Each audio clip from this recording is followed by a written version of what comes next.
Bonjour et bienvenue dans votre émission Interview sur RTV, une émission qui va à la rencontre de différents profils, des hommes, des femmes, des histoires, des combats, des messages différents. Et aujourd'hui, il nous vient de loin. Et oui, il nous vient de loin. Nous avons le plaisir d'accueillir Monsieur David Serrero, baryton, producteur, acteur, metteur en scène et toute autre casquette à son actif.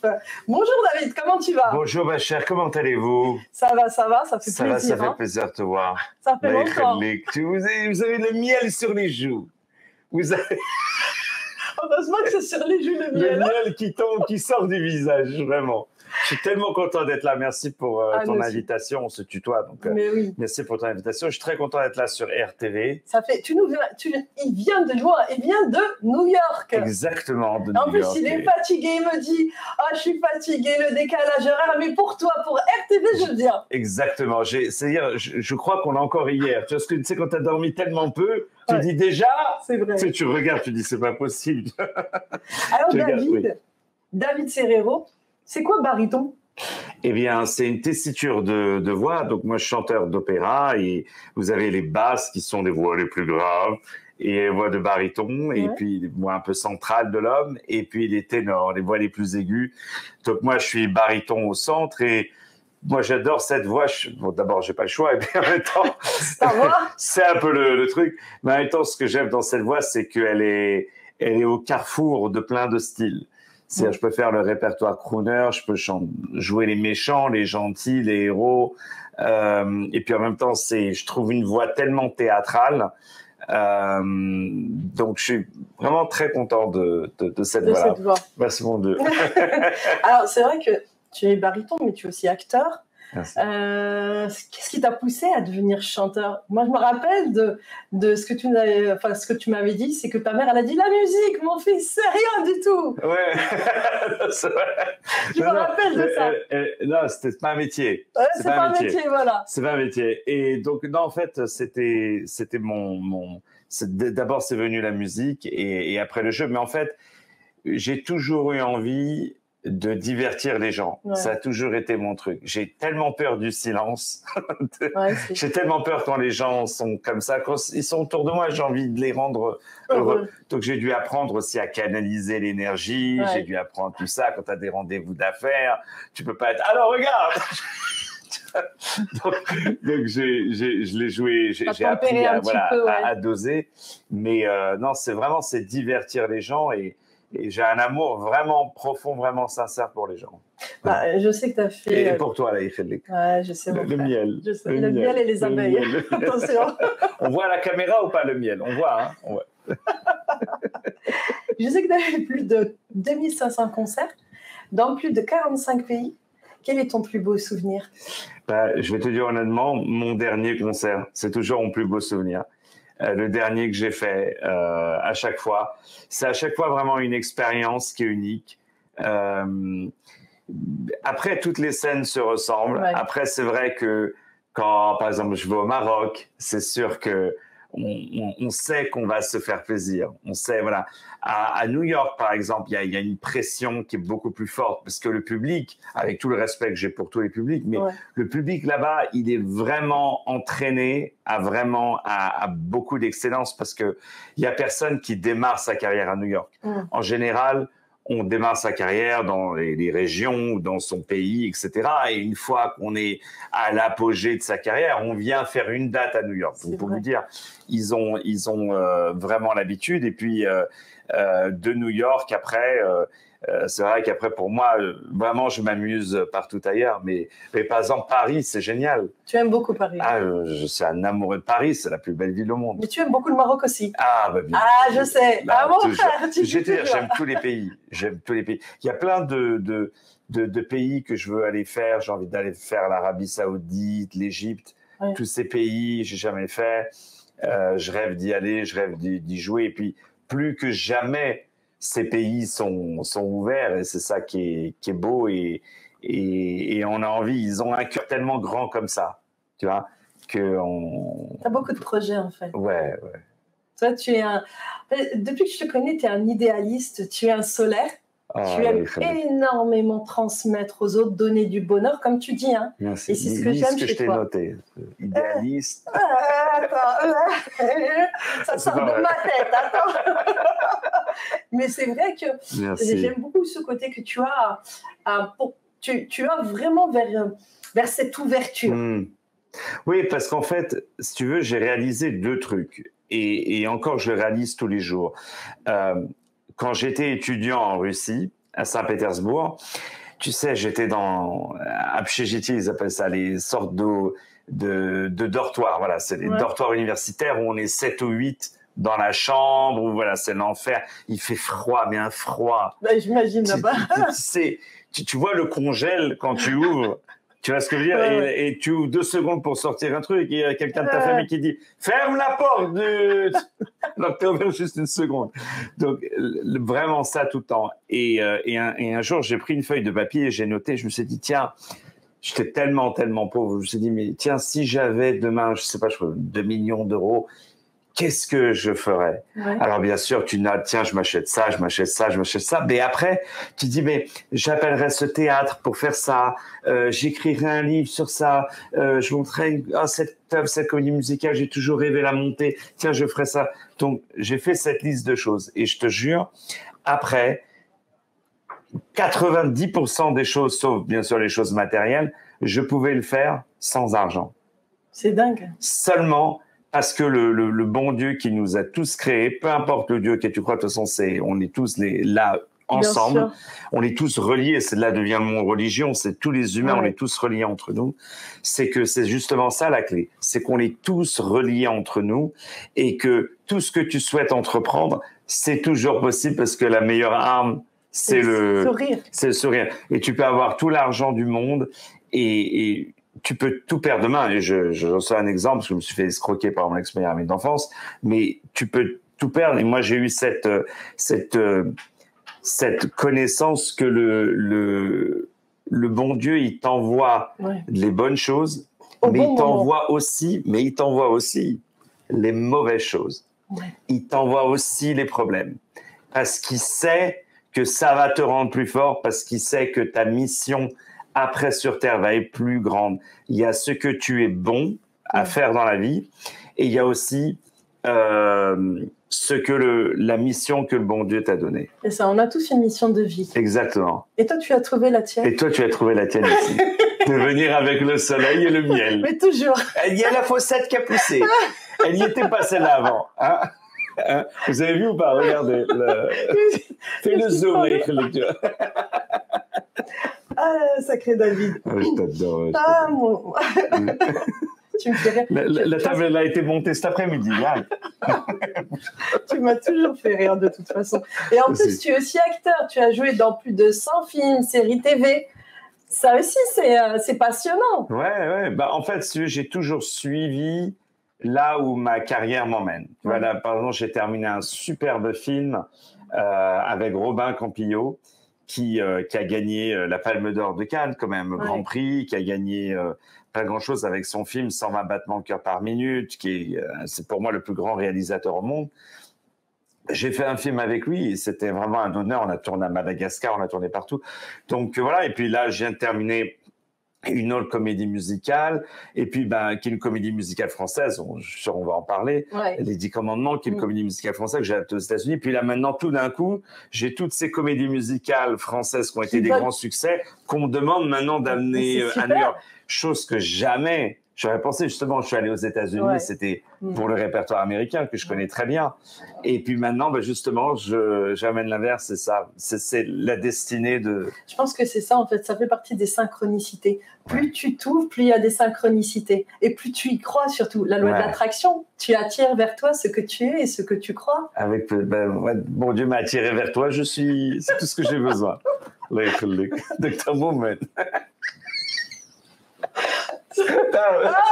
Ah là, c'est un sacré numéro, ce David. Je ne t'ai pas dit, il est comique aussi. Hein. Attends, c'est à main droite. Là, main gauche, ça va pas. Main gauche, ça va. Mais c'est vrai qu'à toi tout seul, tu as un one-man show, tu vois. C'est la vérité. Hein. Non, mais En fait, quand j'ai eu une école qui était extraordinaire, c'était l'école des dinner theater à New York, des dîners spectacles. Ouais. Donc, tu es tout seul sur scène et les gens mangent. Donc, et en plus, c'est souvent les mêmes qui reviennent. Donc, tu peux pas refaire les mêmes blagues. Ouais. Donc, j'ai développé cette capacité à vraiment à divertir les gens.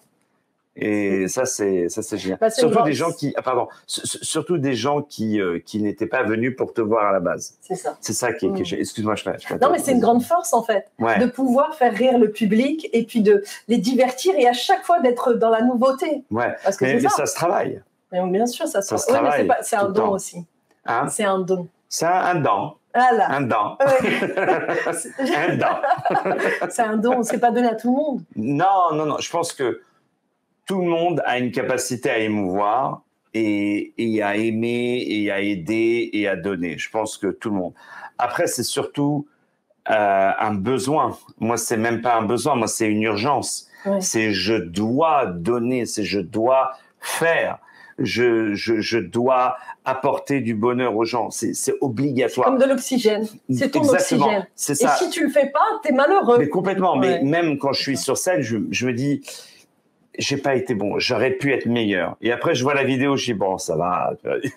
Mais je me dis que j'aurais pu être meilleur. Tu vois, c'est ça qui est à chaque fois que tu fais des spectacles, moi qui ai assisté à certains de tes spectacles, les gens ils t'applaudissent. C'est du bonheur. Et toi, ce que tu donnes, c'est quelque chose de puissant. Ah, merci. C'est ça, c'est que tu es tellement dans cette humilité et ce côté modeste que en réalité, tu es dur avec toi-même. Mais c'est la vérité, c'est que c'est du bonheur que tu donnes parce que tu donnes tout. Ouais. Tu donnes tout. Tu sais, moi j'ai tellement démarré à. Tu sais, quand tu démarres aux Jeux Olympiques, la course, moi j'ai démarré 20 km/h en retard, tu vois. C'est pour moi, arriver à 0, c'était déjà un exploit, tu vois. Ouais. Et c'est comme quand j'étais découvert à la banque, tu sais. Quand j'étais à 0, je me dis, je suis riche, justement.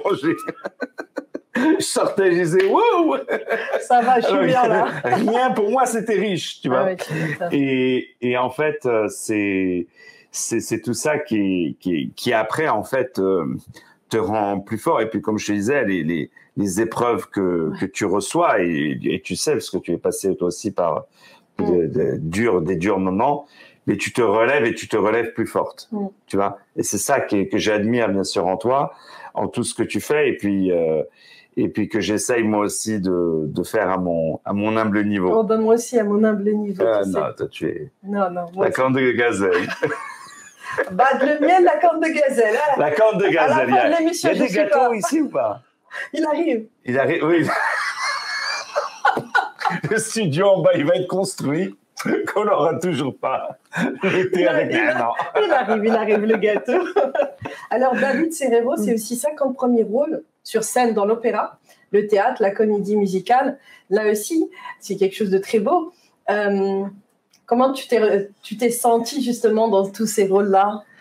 Il y a un truc que j'ai réalisé, surtout là, il n'y a pas longtemps, c'est à quel point, si l'acteur le veut vraiment, on peut prendre du rôle qu'on joue et en faire bénéficier soi-même en tant que civil. Tu vois ce que je veux dire? Ouais. Mais il faut avoir le courage de le faire. Il faut avoir surtout le désir, la volonté de le faire. Et par exemple, quand j'ai joué Cyrano, une fois que tu as compris qui est Cyrano, on n'est que plus grand après. Tu vois, c'est ce qu'il dit Cyrano. Il dit j'ai voulu briller, j'avais ce nez, donc il dit qu'il a voulu briller dans tout. Donc il a voulu être le meilleur dans le combat de l'escrime, le meilleur dans la littérature, le meilleur dans tout ça, l'éloquence. Vous voyez, parce qu'on peut s'attacher à quelque chose de très matériel.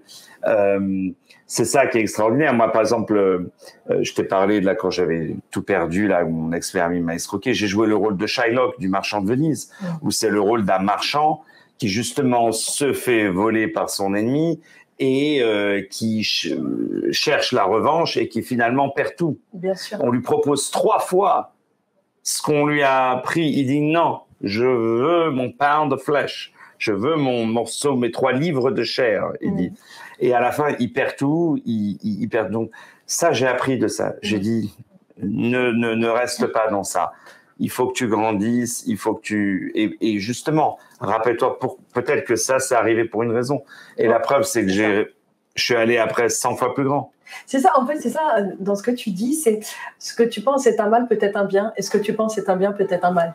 Exactement. Et en fait, en réalité, on est triste parce que l'ego humain est triste de perdre ou de se faire trahir, mais en réalité, les belles âmes se font toujours trahir. Et ça, je l'ai remarqué. Parce que c'est un travail qu'on fait nous-mêmes. Et je pense que la perte de quelque chose, c'est aussi une purification. Et quand tu le comprends et que tu ne te venges pas par toi-même, c'est ce que tu as fait, bah, tu es agrandi. Et ça t'apprend l'humilité. C'est ça. Parce que tu dis, ah ouais, il n'y a pas de problème. Mais en fait, le meilleur investissement, parce que les voitures, les appartements, ça va, ça vient, ça perd. Les vêtements, on grandit, on grossit. Voilà, bon. Mais il y a un truc qui ne change pas, c'est la relation que tu as avec les gens. C'est pour ça que j'ai toujours investi dans les relations que j'ai avec les gens. Tu vois, même si je suis à perte, même si c'est pas grave, on peut, demain, les gens sont ce qui reste lorsque tu as tout perdu. Et ça, c'est très, très, très, très important. Et moi, j'ai toujours investi. Et le problème des jeunes d'aujourd'hui, c'est qu'ils ne pensent pas au long terme. On est dans ce que j'appelle l'époque swipe. C'est-à-dire, tu sais, tu vas sur Tinder, c'est oui, j'aime pas, j'aime pas. C'est-à-dire qu'on balaye, c'est le mot que je cherchais, on balaye d'un revers de main quelqu'un. Ah, je t'aime pas, tu m'énerves, c'est quoi, je te bloque. Ah, je te retire de ma liste d'amis. On a une façon de… Voilà, mais on ne pense pas du long terme. Les gens n'ont pas idée qu'avec une orange, on peut sortir plus de jus comment tu dis, chatoyant, en apportant de la… Je sais, quand je vais revoir l'interview, je vais me dire, mais pourquoi t'as pas eu ce mot? Il était où ce mot? Ça arrive. Non, mais en apportant vraiment beaucoup d'amour, on peut sortir beaucoup plus de jus d'une orange qu'une goutte par-ci par-là, et du coup on passe toute sa vie à aller chercher d'autres oranges. C'est sûr. On a besoin que d'une personne pour tourner la clé d'une serrure. Et surtout chercher à toujours être, chercher le meilleur de cette personne-là. Comme tu disais, c'est la société du je te prends, je te jette. C'est la société du value. C'est la société du fast food et fast mode, comme ils disent. C'est vrai, non? Je te jure, je connaissais pas. Ça. Mais oui. Je te jure, je connaissais pas. C'est un ami tout c'est tellement bien dit. Lui aussi. Ouais, fast mode. C'est la vérité. Non, mais c'est vrai. Et aujourd'hui, je trouve que la jeunesse d'aujourd'hui ne pense pas sur le long terme. Et ils n'investissent pas sur le long terme. Et après, ils se retrouvent, les années passent, ils se retrouvent, ah, mais non, bah ouais, mais… C'est vrai. Et c'est tellement l'époque de se focaliser. Tu sais, moi, j'ai de la chance, c'est que j'ai été influencé par des gens comme Elie Tahari, que j'ai fait un film sur lui, etc. Des gens qui sont à l'ancienne époque, avant Internet, avant tout ça, avant les textos, avant tout ça. Et où ils ont dit, le problème d'aujourd'hui, c'est que les gens sont focalisés sur le futur et pas sur le passé. C'est qu'avant, quand tu avais un business, les clients que tu avais dans la salle, c'était eux que tu voulais rendre heureux parce que tu voulais qu'ils reviennent. Aujourd'hui, les gens, tu peux avoir tous les clients, ils disent oui, moi je veux celui qui ne me veut pas. C'est ça. Tu vois. C'est ça le problème. Moi, les gens qui m'engagent, que ce soit des réalisateurs, des producteurs ou des clients qui m'engagent pour chanter par-ci par-là, enfin peu importe, ou qui me donnent une opportunité ou des salles, etc. C'est eux que je veux rendre heureux. Pas pour moi. Moi, je peux le faire chez moi, le spectacle. Tu vois, dans mon jardin, dans mon jardin, je peux le faire chez moi. Mais moi, ce qui m'intéresse, c'est de rendre heureux les gens qui me tendent la main. Qui viennent te voir, qui sont là près de toi et qui prennent le temps de venir. C'est ça qu'il faut apprécier. Mais bien sûr. On n'apprécie pas. Moi, chaque fois que quelqu'un m'écrit, je dis merci pour l'opportunité. Tu vois, comme je t'ai dit, merci pour… c'est tellement important et il faut avoir de la gratitude. Sinon, mon Dieu, il va passer au-dessus de toi, il va dire, ah, il n'y a pas de gratitude, attends, je vais donner un qui est dans l'humilité, la gratitude. Tous les Marocains, quand ils dansent, ils font comme ça. Donne. Ça, c'est vrai. Ah là là. Alors, David, en 2019, tu reçois le Albert Nelson Marquis. Ah oui. Alors, qu'est-ce que ça t'a fait aussi, justement, d'être nommé l'un des 15 Marocains les plus influents du 15, Maroc? Ah oui, 15. Pas 10. Non, 15. 15 Marocains les plus influents 14, du Maroc. Qui ont été dans les 15. Par la Royal Air Maroc. Par la Royal Air Maroc, voilà. Alors, ne m'appelez pas si vous avez perdu vos bagages. Parce que je te jure, quand j'étais dans le magazine, ils avaient fait la couverture du journal, il y avait les photos, il y avait moi, il y avait Saïd Takmaoui, il y a eu Sidney Toledano, le PDG de Dior et de LVMH maintenant, très grand monsieur. Il y a eu vraiment puis des prix Nobel, des gens de la science et tout ça, du sport. Et donc, il y avait une photo. Et des gens qui m'écrivaient sur Facebook, oui, ma valise est perdue à Rabat. Ils ont cru que tu faisais partie de la Royal Air Maroc. Je sais pas, je sais. Et moi, je disais, ah, attendez, je vais aller la chercher. Donc c'était vraiment un grand honneur et je remercie vraiment l'équipe de la RAM, de la Royal Air Maroc et voilà. D'ailleurs, on va offrir un billet. Voilà, exactement. Voilà l'agence. mais c'est à chaque fois un plaisir et d'ailleurs avec le Maroc on va faire plein de choses. Justement, c'est une de mes missions, je trouve, c'est d'amener justement l'opéra au Maroc parce que tout ce que j'ai fait, je trouve que la marocanité, les Marocains, quand on sait pas un mot, on invente. On rajoute les on rajoute les voilà. Et même, tu sais, aux États-Unis, les Marocains, quand elles savent pas un mot, elles le disent en français. Elles croient que ça passe au milieu de la phrase en anglais. Tu sais, ils disent, well, yesterday I went to this club, then after I went home and I opened my door and I used some lingettes démaquilleuses and then I went... aux États-Unis. Comme ça, les Marocains. And I used some lingettes démaquilleuses and after... Et moi, ce que j'adore, c'est que les Américains disent oh yeah, oh, ils comprennent pas. Lingette démaquilleuse. Oh, makeup remover. Oh my God. Ah ouais, j'imagine. Non mais grand honneur, vraiment grand honneur. Mais en fait, tous les awards, j'en ai eu plein encore là pour mon film, pour toutes les choses. T'as aussi eu 4 Broadway World Awards. Ah, ça m'a vraiment fait plaisir. plaisir. C'était en 2021. Ouais, parce qu'en plus, c'était l'édition 2020, mais ils ont donné en 2021. Les résultats sont tombés janvier 2021. Mais ça m'a vraiment fait plaisir parce que c'était sur toute la décennie, de 2010 à 2020. Donc c'était vraiment, même si les gens ont surtout voté pour les spectacles qui se souvenaient de 2020, mais ça m'a vraiment fait plaisir parce que j'étais tout premier non-américain à avoir gagné à Broadway ces prix-là. Et prix de producteur, prix du meilleur interprète, prix du meilleur chanteur d'opéra, prix du meilleur producteur d'une pièce de théâtre, et avant prix d'une comédie musicale. Ça, c'était vraiment quelque chose parce que je suis arrivé, je me suis fait tout seul. C'est déjà de faire un rôle, quand tu fais, je sais pas, Cyrano, de le faire déjà en français, déjà d'apprendre par cœur, de le faire en français, de le faire chez soi, ensuite d'être payé pour le faire, de le faire sur une scène, d'être applaudi, de payer ou pas payant, de toute façon, on s'en fout. Mais après, de le faire dans une autre langue. Et à New York, la ville justement de l'entertainment où il y a plus d'acteurs au mètre carré, franchement, ça, c'était vraiment pour moi. Et puis, c'était pas que le public qui a voté, c'était la presse, c'était des gens du métier, le industry, et ça vraiment, ça m'a vraiment fait plaisir. Mais tous ces prix que j'ai reçus, que je reçois, mais je trouve que c'est plus pour le fait que j'y crois encore, que je suis encore là. Tu vois ce que je veux dire? C'est que ça va faire 25 ans et j'ai tellement vu de gens qui ont été comme ça, on n'entend plus parler d'eux. C'est vrai. Qui font plus rien, qui font machin. Et je pense que les gens, en tout cas, ce qu'ils me disent, qu'ils respectent surtout. Moi, c'est pas une question d'admiration, je m'en fous. C'est une question de respect. Ils respectent le fait que je suis toujours là.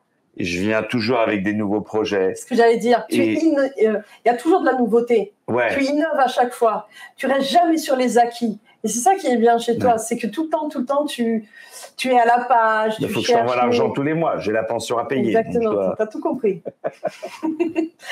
Et c'est vrai que, justement, tu as fait aussi de la comédie musicale. Tu peux nous parler un petit peu des 10 commandements? Ah, avec grand plaisir. Merci beaucoup d'en parler. Pour moi, c'était l'une des plus grandes comédies musicales au monde, quoi. C'est une des plus belles. Elle parle de quelque chose qui me touchait très fort. C'est par exemple le duo Mon Frère avec entre Ahmed Moussi et Daniel Lévy, qui pour moi, voilà, en tant que Marocain, c'est voilà, avec tous mes frères musulmans que j'aime du fond du cœur, tous mes frères et sœurs du monde entier. Voilà, c'est cet amour fraternel, c'est vraiment ça, fraternel. Et cette comédie musicale vraiment a montré ça. Et au-delà de ça, elle a montré des sentiments de personnages bibliques qu'on n'avait pas l'habitude de voir s'exprimer de façon si émotive. La mère de Moïse qui laisse son enfant dans la Seine, non, c'était quoi? Le Nil. Le Nil. Ouais. Moi, je la sais. Et non, où tu veux, on le met où tu veux. Et avec Amazon Prime, il aurait été livré de toute façon. Et donc,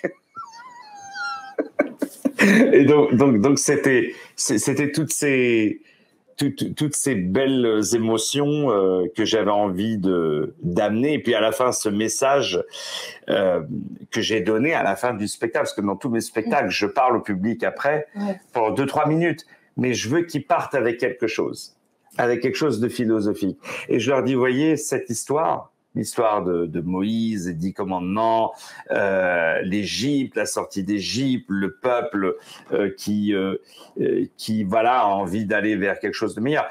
Des fois, c'est les politiques qui font quelque chose de meilleur. Par exemple, je vois les accords d'Abraham qu'il y a eu entre Maroc, ou qui est avec les Émirats, avec le Bahreïn, avec tous ces pays absolument magnifiques. Il y a de belles choses aussi qui sont faites par les politiques.